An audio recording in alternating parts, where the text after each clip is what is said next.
à vous toutes mes bien-aimées. C'est pour moi un vrai privilège de faire ces émissions où j'ai l'opportunité de nous parler de Christ et de nous encourager dans la foi chrétienne.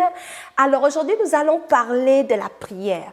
De la prière, nous allons aborder l'importance de persévérer dans la prière parce que combien de fois certaines parmi nous, on veut abandonner la prière lorsqu'on n'a pas de réponse, lorsque les choses ne tournent pas à notre faveur. La tendance humaine est de se décourager et puis d'arrêter d'être une sentinelle, d'arrêter de crier à Dieu et on commence à choisir nos propres chemins pour aider Dieu. Aujourd'hui, j'aimerais nous parler de la nécessité de demeurer et de persévérer dans la prière. Donc, c'est cela que nous allons aborder. Je m'appelle FIFA et notre émission s'intitule Femmes éveillées et je suis leader du ministère Lyon Unis en Christ. Donc, avant de commencer, on va prier rapidement. Alléluia. Merci Seigneur. Seigneur, sois glorifié au milieu de nous. Nous t'invitons et te donnons la première place au milieu de nous pendant que nous allons partager, discuter de l'importance de la prière. Seigneur, viens prendre le contrôle, conduis-moi, bénis chaque maison et chaque femme qui me regarde et m'écoute et que ton nom soit glorifié dans nos vies et fortifie toutes celles qui sont en train d'être découragées dans leur vie de prière. Relève la femme au milieu de nous, en fait qu'elle se tienne à la brèche pour prier pour sa nation, son foyer, sa famille, sa destinée. Seigneur, souffle dans leur vie un vent nouveau de prière. Que la gloire te soit rendue au nom de Jésus. Amen. Amen, amen, mes bien-aimés. Nous allons commencer. Aujourd'hui, je vais vraiment parler, discuter. Mais avant de commencer, vous le savez, on va toujours commencer avec la parole de Dieu parce que c'est elle qui est la vérité. Cette émission est une émission chrétienne et notre constitution, c'est la parole de Dieu. C'est elle qui fait asseoir tout ce que nous disons. Aujourd'hui, j'ai 2 versets d'appui, mais je vais vraiment regarder avec vous l'histoire de Anne. Alors, le premier verset sera dans le livre de Colossiens, chapitre 4, verset 2. La Bible dit « Persévérez dans la prière, veillez-y avec action de grâce. » La Bible nous parle encore et encore de persévérer dans la prière. Jésus lui-même d'ailleurs a parlé de la persévérance dans la prière. Vous connaissez vous toute l'histoire du juge unique et de la veuve. Jésus a parlé de cette histoire pour montrer les résultats qu'on obtient lorsqu'on persévère dans la prière. Et donc, si Jésus a donné ça en exemple, il sait pourquoi. C'est que c'est primordial pour toi et moi de persévérer dans la prière. Aujourd'hui, nous allons regarder l'importance de persévérer dans la prière. Ensemble, on va voir l'histoire de Anne. Donc, je vais vous laisser, c'est tellement long à lire, mais j'aimerais que vous puissiez me suivre en regardant, ouvrant vos Bibles dans le livre de 1 Samuel, chapitre 1. Nous allons regarder le verset 1 au verset 20. OK? Alors, je vais faire une petite mise en contexte pour vous. Comme vous toutes vous savez, Anne était mariée et son mari avait 2 femmes. Elle avait une rivale qui s'appelait Pénina. Sa rivale enfantait, mais Anne avait un problème. Elle n'enfantait pas, elle était stérile.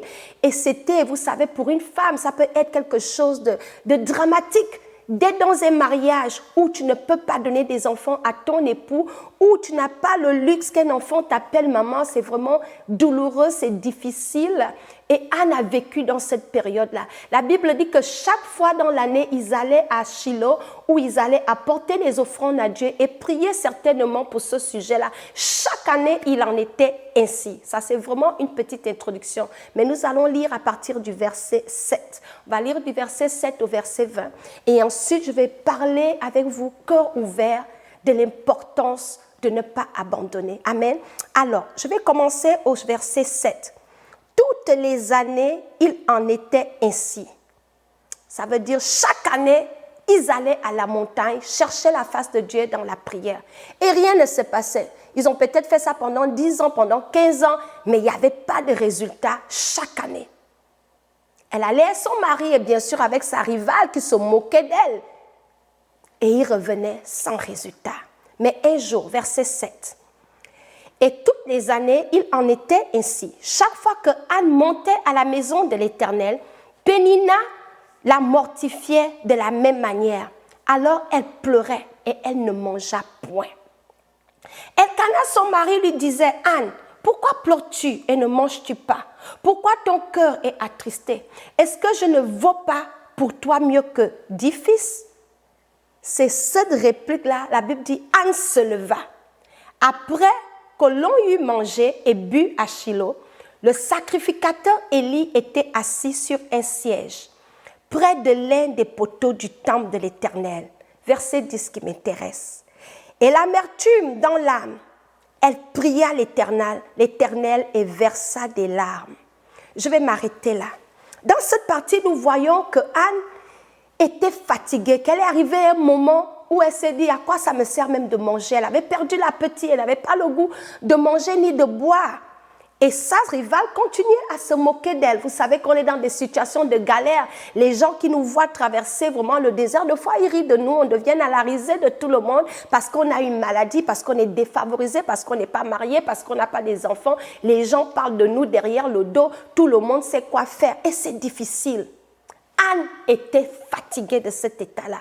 Et la Bible dit qu'à un moment donné, son mari s'est levé là, donné l'argument. Ton affaire de pleurer pour l'enfant là, ce n'est pas la fin du monde. Je suis pour toi, puisque 10 enfants. Anne l'a dit, ah bon. Mes sœurs, c'est ça que je vais vous dire aujourd'hui. Il y a un moment donné, quand toi tu cherches Dieu pour une affaire, tu as un combat que tu mènes et que les gens viennent simplifier ça comme si c'était simple. Qu'on vient te dire, mais c'est pas grave, tu peux servir le Seigneur sans les enfants. Mes sœurs, je suis venue vous dire que c'est le moment de faire comme Anne et de dire, ah bon, tu n'es pas mieux pour moi que 10 enfants. Je suis une femme, Dieu m'a créée pour enfanter. Pourquoi je vais me contenter de ne pas avoir les enfants? Si la volonté de Dieu, il a dit dans le livre de Genèse, allez et soyez féconds. Donc la fécondité est notre portion en Jésus-Christ. Pourquoi je vais me contenter de ce que les gens disent? Donc Anne ne s'est pas arrêtée aux moqueries de sa rivale, ni aux arguments que son mari donnait. Elle s'est levée et c'est là où je vais vous parler. Alléluia. C'est là où les choses se sont déclenchées pour Anne. Elle a dit, je suis fatiguée de ces scénarios-là. Des maris qui pensent que je suis en train de faire de la rigolade alors que je souffre dans mon âme. Il faut que je prenne cette affaire en main. Les femmes, je suis venue vous dire, il y a certains dossiers, toi-même, tu dois prendre ça en main. Il y a certaines choses que les hommes ne comprennent pas. Il y a certains combats, ton mari ne peut pas mener ça avec toi. Et c'est ce que Anne a fait. Elle s'est levée, elle a dit, ça là, c'est bon comme ça. Et la Bible dit qu'elle se leva. On continue. Au verset 11. Et verset 11, voici ce que dit la parole de Dieu. On va reprendre le verset 9. Anne se leva, après que l'on eut mangé et bu à Silo, le sacrificateur Élie était assis sur un siège près des poteaux du temple de l'Éternel. Et l'amertume dans l'âme, elle pria et versa des pleurs. Elle fit un vœu en disant à l'Éternel des armées, si tu daignes regarder l'affliction de ta servante, si tu te souviens de moi et n'oublie point ta servante, si tu donnes à ta servante un enfant mâle, je le consacrerai à l'Éternel pour tous les jours de sa vie et le rasoir ne passera point sur sa tête. Comme elle restait longtemps en prière devant l'Éternel, alléluia, ça c'est le point qui m'intéresse. Comme elle restait longtemps dans la prière, mes sœurs, Anne aurait pu abandonner parce qu'on dit chaque année il en était ainsi, ils allaient donner des sacrifices. Dieu ne se manifestait pas, rien ne se passait, c'était comme si Dieu aussi était dans le coup qu'elle ne devait pas enfanter. Mais Anne aurait pu abandonner et se contenter d'avoir un mari et dire que ok, j'ai le mari, ça me suffit. Mais Anne savait ce qu'elle voulait, il y avait quelque chose en elle. Et elle a pris les choses en main. La Bible dit, elle pleurait, elle versait ses larmes dans la prière, elle a persévéré dans la prière, elle a amené sa prière dans une autre dimension. Il y a prié et prié. Toi aussi, ma soeur, tu m'écoutes, tu es peut-être en train de prier pour un enfant et tu te dis, ah, tu as assez prié, ça fait 5 ans que tu as demandé à Dieu, je vais encore faire comment? Et tu t'es assise, tu as accepté ça. Ma soeur, je suis venue te dire que Anne était dans cette condition-là. Elle n'a pas accepté ça parce qu'elle connaissait que Dieu devait faire quelque chose. Elle a persévéré dans la prière. Toi, peut-être, tu es découragé dans la situation que tu traverses. Tu vas verser tes larmes chez les voisins. Tu vas verser tes larmes chez les pasteurs. Tu vas verser tes larmes chez ton mari. Tu en veux à tes beaux-parents. Tu en veux à ta famille. Tu en veux au diable. Anne a mis le mari de côté. Anne a laissé sa rivale qui se moquait d'elle. Elle a choisi son combat. Le diable connaît la puissance de la prière. C'est pour cela qu'il va toujours te décourager, te faire croire que tes prières là, ça aboutit. Et tu vas avaler ça, tu vas t'asseoir et arrêter de prier. Erreur. Erreur à ne pas commettre, mes sœurs. Je viens au travers de ce message vous challenger, vous encourager que tout, abandonne tout, sauf la prière. C'est dans la prière que tu vas remporter des victoires les plus inédites de ta vie. Et comme le diable sait ça, il va utiliser des agents pour te décourager, il va intensifier ta condition pour te décourager, il va amener un problème et ajouter un autre pour que tu commences à douter de l'efficacité de Dieu. Dieu est grand et il est le Dieu qui change les temps et les circonstances. Donc je viens au travers de ce message pour un temps comme celui-ci que nous traversons, pour vous dire les femmes, oubliez de papoter, allez verser vos larmes ici et là. C'est en genoux par terre, c'est dans la présence de Dieu que vous devez verser vos larmes et avoir l'attitude de Anne. Anne était déterminée pour dire que tant que je n'ai pas vu clair dans cette affaire, je vais persévérer dans la présence de Dieu. La Bible dit que comme elle restait longtemps en prière devant l'Éternel, le prophète était là. Elle murmurait. Vous savez, quand les problèmes te dépassent, tu commences à parler maintenant comme une folle dans la rue. Anne n'était pas folle. Le prophète a dit, c'est comme à cette heure de la journée tu as bu. Anne l'a dit, papa, il faut laisser. Ne me prends pas pour une ivrogne. Le dossier que j'ai là, c'est ça qui me fait parler. Mais je n'ai pas bu d'air. Anne avait amené sa prière dans une autre dimension où le prophète pouvait entendre qu'elle avait l'air d'une folle. Mais ce n'était pas de l'ivresse. La Bible dit, ne vous enivrez pas de vin, mais soyez remplis du Saint-Esprit. Anne était remplie par l'Esprit de Dieu. Je suis sûre qu'elle priait dans une langue où le prophète pouvait comprendre ce qu'elle disait et ça paraissait comme si elle était ivrogne. C'était l'ivresse de l'Esprit, l'ivresse d'une femme désespérée. L'ivresse d'une femme désespérée. Et c'est comme ça que Anne était, désespérée. Ma sœur, es-tu désespérée? Quelle situation te dérange en ce moment?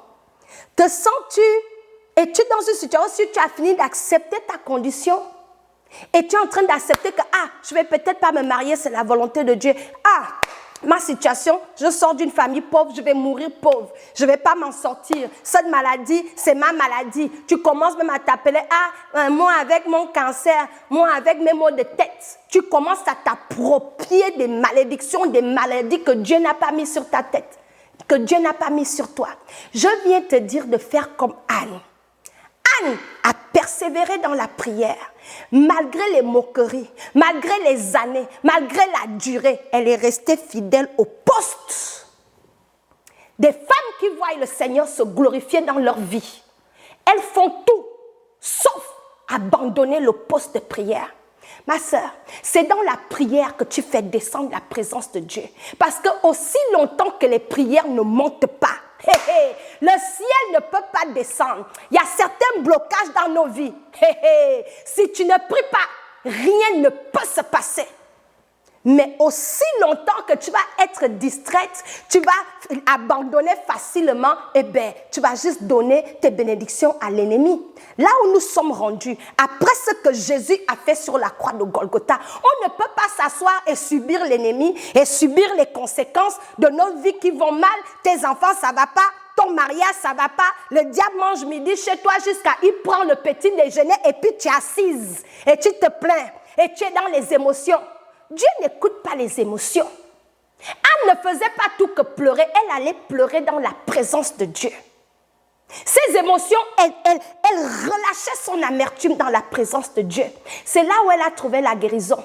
Toi maintenant, ton amertume, tu es devenu, c'est contre les gens. Tu en veux à tout le monde. Les hommes ne peuvent pas t'aider. Ma sœur, il y a certains problèmes dans ta vie.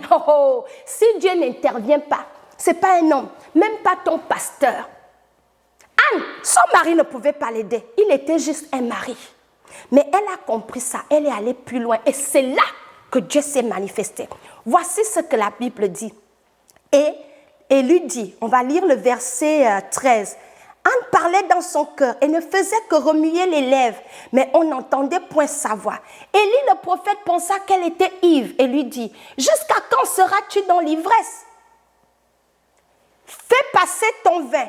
Anne répondit, non, Seigneur, je ne suis pas une femme qui souffre. Je suis une femme qui souffre.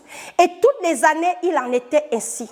Chaque fois que Anne montait à la maison de l'Éternel et priait à la maison de l'Éternel, Pénina se mortifiait de la même manière. Alors Anne pleurait et ne mangeait pas.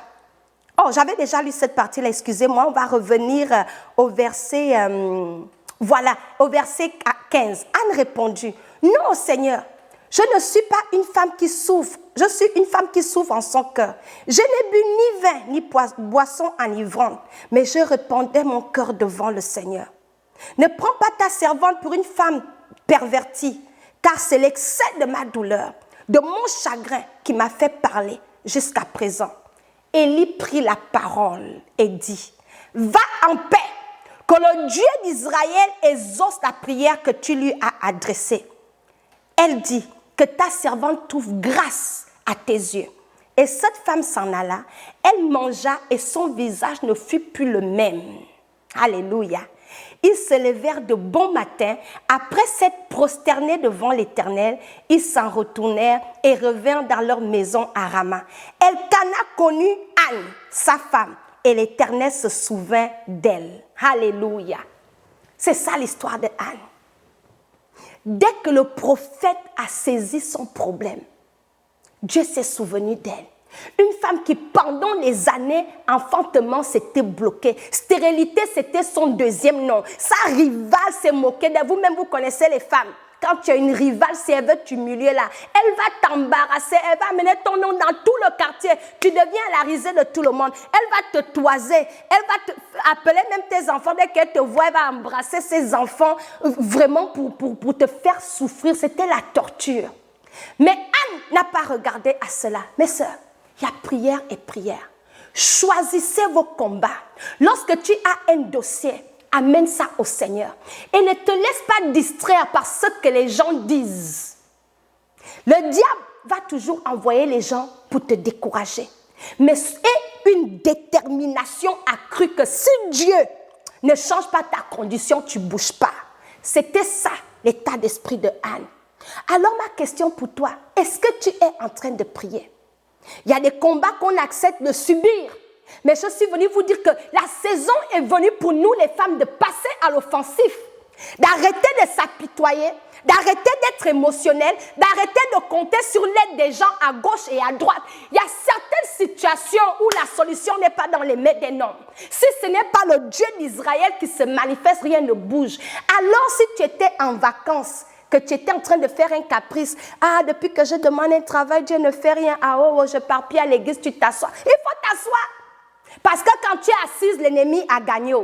Parce que c'est le diable qui vient pour tuer, pour voler et pour détruire. Mais la Bible dit que Jésus, le bon berger, il vient pour donner la vie et la vie en abondance.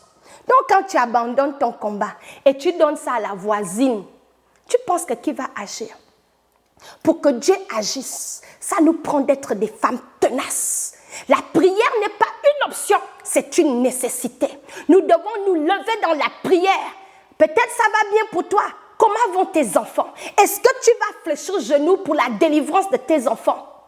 La femme de mon pasteur dit souvent qu'il faut faire des prières en réserve. Parce que la Bible dit que le diable rôde comme un lion rugissant, cherchant qui dévorer. Le temps que tu laisses la prière, tu ne sais pas quelle attaque le diable est en train de concocter si tu abandonnes la prière.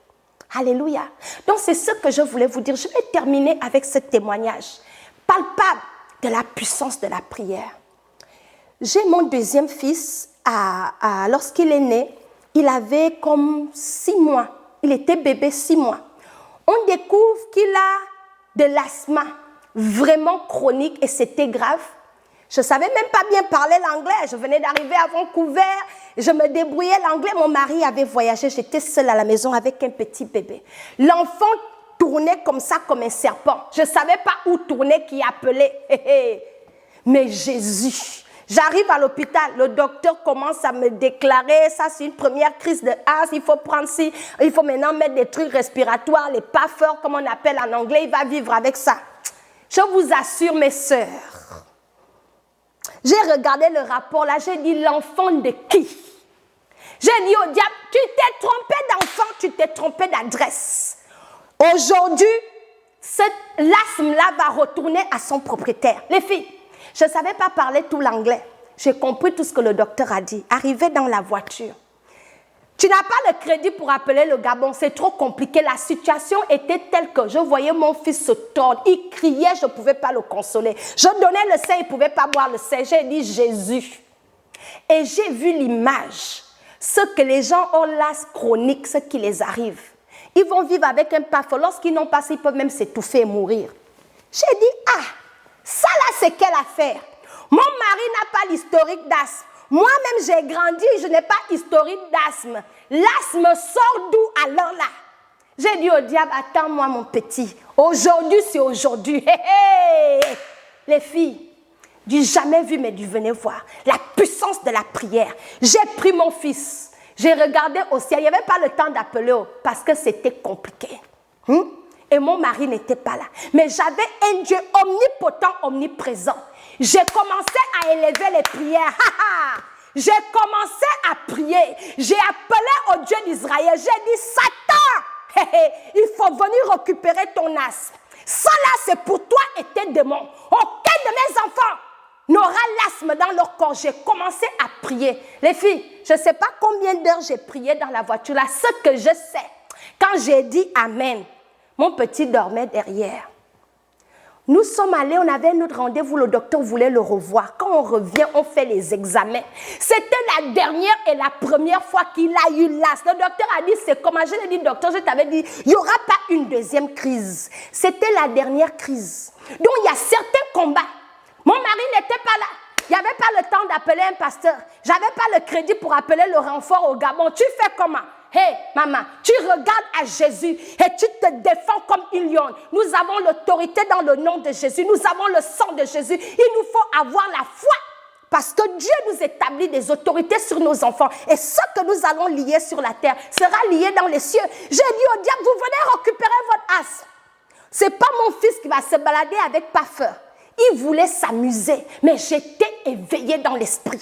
C'est comme ça le diable a récupéré son asthme doucement. Aujourd'hui, mon fils a 12 ans. On n'a plus jamais entendu parler d'asthme. Et je pense que c'était la dernière et la première fois qu'il avait eu une maladie aussi grave. Alléluia. Ça, c'est la puissance de la prière. Ce n'est pas les médicaments. J'ai crié à mon Dieu. Donc, j'aimerais nous exhorter aujourd'hui, femmes. N'acceptez pas les foutaises. Arrêtez de subir. Passez à l'offensif. Arrêtez de subir. Le diable va te mélanger avec ton mari. Tu t'assois dans la maison et tu pleurniches. Il faut dire au diable que ce mariage a été scellé devant Dieu. Et le divorce n'est pas ma portion. Si quelqu'un doit se divorcer de ce mariage, c'est toi, fous le camp. Vous le chassez. Vous n'exercez pas votre autorité, tu es assise. Tant que les prières ne montent pas, écoute-moi bien, le ciel ne descend pas. Il y a de la puissance, une puissance que les chrétiens n'utilisent pas lorsqu'on prie. Si je commence à vous faire des témoignages de la puissance de la prière, cette émission va nous prendre toute une vie. La prière, ça marche. Donc si tu es assise, tu es découragée, tu es fâchée contre Dieu, c'est pas contre Dieu qu'il faut se fâcher. Ta colère-là, il faut rediriger ça vers l'ennemi numéro 1 de ta vie. C'est le diable et ses démons. Il est assis sur ton mariage. Et tu te plains, tu commences à être aigri, tu es jalouse des autres qui se marient. Maman, il faut aller chercher pour toi chez Jésus. Les genoux par terre. La Bible dit qu'il est un bon père et il donne des bonnes choses à ses enfants. Mais tu ne pries pas. Anne avait commencé doucement, prière collective. Et à un moment donné, elle a dit, ça là, je vais prendre ça à main. C'est là-bas Dieu l'a localisé.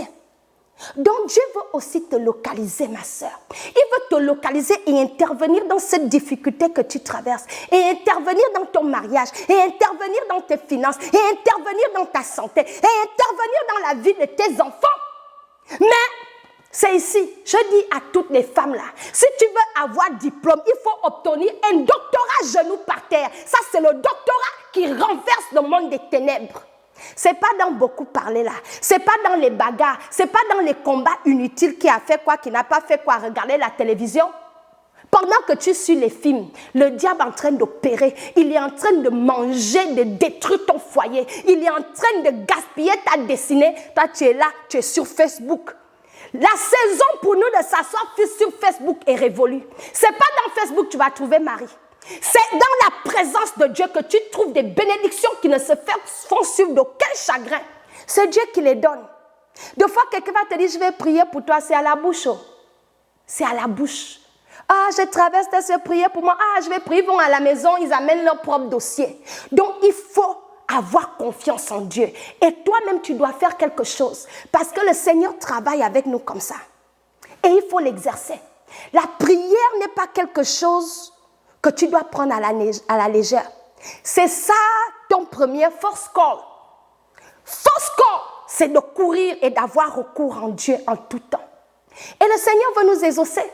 La Bible dit qu'il exauce nos prières. Ce n'est pas un Dieu silencieux, mais notre Dieu est un Dieu qui répond par le feu. Mais nous avons arrêté de faire confiance à Dieu. Quelqu'un vient te décourager un peu sur ton projet, tu t'assois. Tu es découragé parce que ton père a dit. Tu es découragé parce que la voisine a dit. C'est la voisine qui t'a créé. C'est Jésus qui a le dernier mot sur ta vie. Lorsque j'avais dit aux gens, je venais au Canada, je vais finir avec ça. Mes copines au lycée riaient de moi que FIFA, c'est une blagueuse. Elle va faire comme moi dans sa situation, aller au Canada. Ça, c'est quelle rêveuse. Je ne rêvais pas. Je savais le Dieu en qui j'avais mis mon espérance. Canada, piou, je suis assise ici, citoyenne, piou. Ça n'a pas dépendu de la vie des gens.